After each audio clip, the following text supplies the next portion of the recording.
Dehydration వేసవి కాలంలో ఈ పదం ఎక్కువగా వింటుంటాం. డీహైడ్రేషన్ అంటే ఏంటి? మన శరీరంలో ఫ్లూయిడ్స్ చాలా ఇంపార్టెంట్ రోల్ ప్లే చేస్తాయి.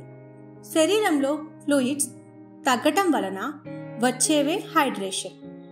అసలు ఈ డీహైడ్రేషన్ ఎందుకు వస్తుందంటే, మన శరీరం తీసుకునే నీరు కంటే ఎక్కువ ఫ్లూయిడ్స్ కోల్పోయినప్పుడు డీహైడ్రేషన్ బారిన పడతారు. మన శరీరంలో సాధారణంగా నీటి శాతం తగ్గినప్పుడు అది మన శరీరంలోని ఖనిజాలను అంటే సాల్ట్స్ మరియు చక్కెరను ఇంబ్యాలెన్స్ చేసి బాడీ వర్కింగ్ మారేలా చేస్తుంది. జనరల్గా ఎక్కువ సమ్మర్లో సన్ స్ట్రోక్ వలన డీహైడ్రేషన్ బారిన పడతారు. అధిక టెంపరేచర్ వలన మన బ్రెయిన్లో ఫ్లూయిడ్స్ అన్ని కంట్రోల్ చేసి థర్మో రెగ్యులేటర్ డ్యామేజ్ అవుతుంది. ఇలా డ్యామేజ్ అవ్వటం వలన మన బాడీలోని టెంపరేచర్ కంట్రోల్ అవ్వక బయట ఉన్న క్లైమేట్తోని సమానంగా ఉంటుంది. ఇలా అవటం వలన మన బాడీలోని లవణాలు అన్నీ చెమట ద్వారా బయటకు వెళ్ళిపోతాయి. బాడీలో ఫ్లూయిడ్స్ తగ్గటం వలన మన రక్త పరిమాణం తగ్గి రక్త ప్రసరణ తగ్గుతుంది. ఇలా రక్త ప్రసరణ తగ్గినప్పుడు బాడీలో ప్రతి ఆర్గన్ మీద ప్రభావం పడి డ్యామేజ్ అయ్యే అవకాశం ఉంది. డీహైడ్రేషన్ ఎక్కువ చిన్నపిల్లల్లో, వయసు పైబడిన వాళ్ళలో వస్తుంది. చిన్నపిల్లల్లో ఇమ్యూనిటీ తక్కువ ఉండడం లేదా వామిటింగ్స్, మోషన్స్ లేదా హైపోథర్మియా వల్ల ఎక్కువ డీహైడ్రేషన్కి గురి అవుతారు. ఇలా అయినప్పుడు బాడీలో ఎలక్ట్రోలైట్స్ ఇంబ్యాలెన్స్ అయ్యే అవకాశం ఉంది. వయసు రీత్యా ముసలి వారిలో దప్పికకి కారణమయ్యే సెన్సెస్ సరిగ్గా పనిచేయక వాళ్ళకి ఎక్కువ దాహం వేయదు. ఎక్కువ మంది ముసలి వాళ్ళలో వాటర్ ఎక్కువ తీసుకోకపోవటం వలన పొటాషియం తగ్గిపోయి కండరాలన్నీ వీక్ చేస్తుంది.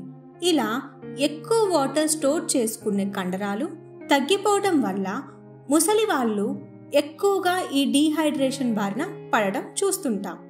డయాబెటీస్ ఉన్న ముసలి వారిలో ఇంకా ఎక్కువగా కనిపిస్తుంది.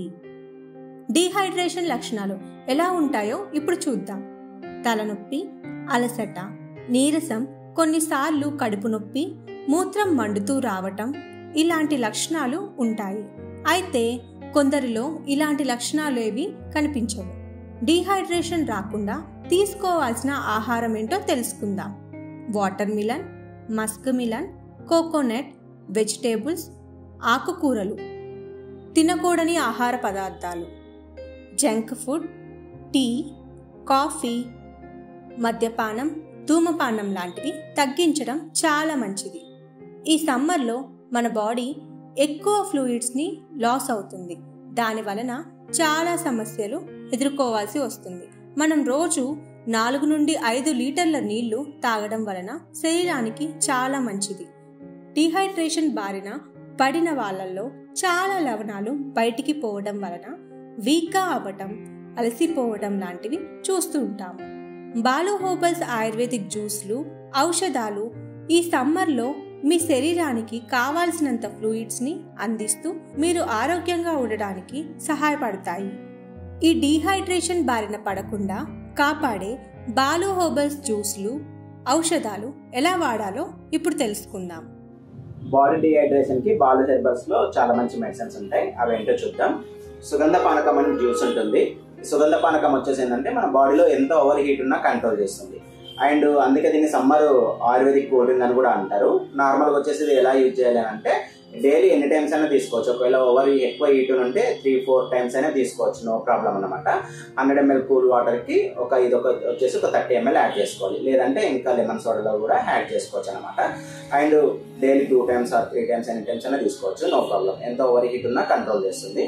దీంతో పాటు ఏంటంటే ఉసిరి సావా అని సిరప్ ఉంటుంది. ఈ ఉసిరి సావా సిరప్ వచ్చేసి ఏంటంటే వట్టి వేళ్ళతో తయారు చేస్తారు. ఇది కూడా వచ్చేసి ఏంటంటే మన బాడీలో హీట్ కంట్రోల్ చేయడంతో పాటు హీట్ వల్ల స్కిన్ పైన ప్రాబ్లమ్స్ వస్తే ఏమన్నా స్కిన్ ఇచ్చింగ్ కానీ, ర్యాషెస్ కానీ అలాంటివి ఏమన్నా వచ్చినా కానీ తగ్గిస్తుంది అనమాట. హీట్ కంట్రోల్ చేయడంతో పాటు హీట్ వల్ల వచ్చే స్కిన్ ప్రాబ్లం కూడా తగ్గిస్తుంది. ఇది వచ్చేసి ఏంటంటే ఆఫ్టర్ బ్రేక్ఫాస్ట్, ఆఫ్టర్ డిన్నర్ ఒక 20 ml సిరప్, 20 ml వాటర్ తీసుకోవాలి. డైలీ 2 times తీసుకోవాలి. అండ్ ఇంకోటి వచ్చేసి ఏంటంటే చందనా సావ వచ్చేసి ఏంటంటే ఇది కూడా హీట్ కంట్రోల్ చేయడంతో పాటు అండ్ హీట్ వల్ల వచ్చే యూరినరీ ఇన్ఫెక్షన్స్ అలాంటివి ఏమన్నా కూడా తగ్గిస్తుంది. అండ్ ఇది కూడా ఆఫ్టర్ బ్రేక్ఫాస్ట్ ఆఫ్టర్ డిన్నర్ ఒక 20 ml సిరప్ 20 ml వాటర్ తీసుకోవాలి. వీటితో పాటు ఆమ్లా జ్యూస్ అండ్ సిరప్ ఉంటుంది.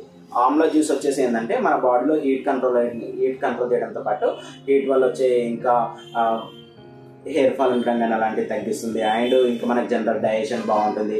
సి విటమిన్ కూడా బాగా ఇస్తుంది. ఇది వచ్చేసి before breakfast before dinner 30 ml juice 30 ml water తీసుకోవాలి. క్రమం తప్పకుండా ఆయుర్వేదిక్ మెడిసిన్ వాడితే దీర్ఘకాలికంగా ఉపశమనం పొందుతారు. మీ ఆరోగ్య సమస్యల పరిష్కారం కోసం ఇప్పుడే మా ఆయుర్వేద నిపుణులను సంప్రదించండి.